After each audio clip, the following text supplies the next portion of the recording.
বাড়তি শ্রী শ্রী মা তারা মন্দির বরিশাল গৌরনদীতে। তো চলে গিয়েছিলাম মায়ের মন্দির, মাকে দর্শন করার জন্য।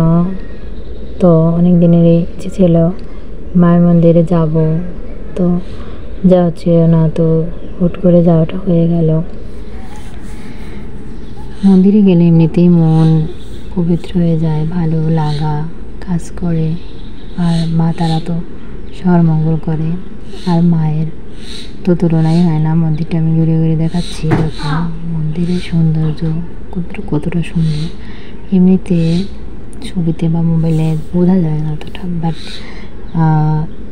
থেকেও বেশি সুন্দর।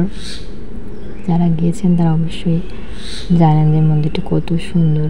আমি আর আমার বান্ধবীর অনেকদিন ইচ্ছে ছিল, তো আমরা দুজনে মিলে চলে যাই। আর স্পেশালি আমাদের শাড়ি পরে মন্দিরে ঘুরতে যাওয়ার ইচ্ছেটা একটু বেশি ছিল, তো সেটাও পূরণ হলো। হুট করে প্ল্যানগুলো আসলে অনেক সুন্দর হয়, তো সেরকমেরই আমরা চলে গিয়েছিলাম মন্দিরে। তো মন্দিরের সব দিকে সুন্দর, দেখো তোমাদেরকে দেখাচ্ছি। আর আমি একটু ঘুরে ঘুরে ভিডিও নিচ্ছি আর মন্দিরের সৌন্দর্য উপভোগ করে নিচ্ছিলাম। তবে একটা মজার ব্যাপার হচ্ছে কি, আমি গিয়েছিলাম একদম বিকেলবেলা, তো মানে একটা টাইমে গেছিলাম, তখন গধূলি লগনে একটা বিয়ে হচ্ছিল।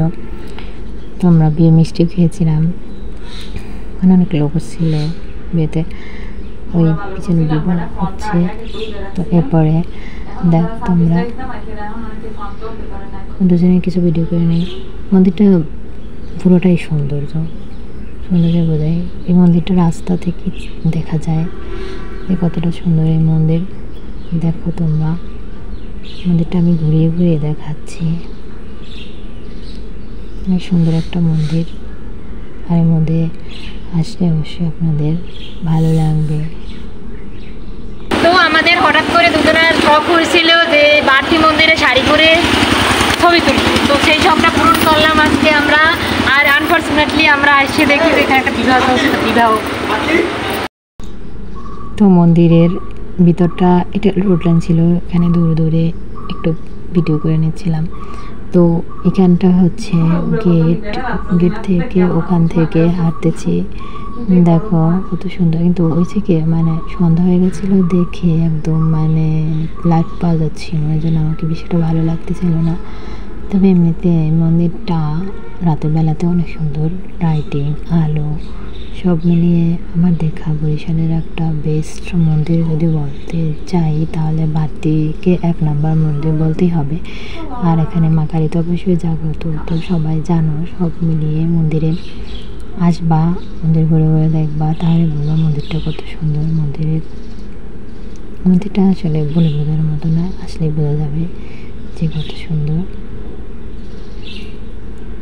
তো আমাকে কেমন লাগছে এই শাড়িটা পরে, আমার বান্ধবীকে বা কেমন লাগছে অবশ্যই তোমরা কমেন্টে জানাবা।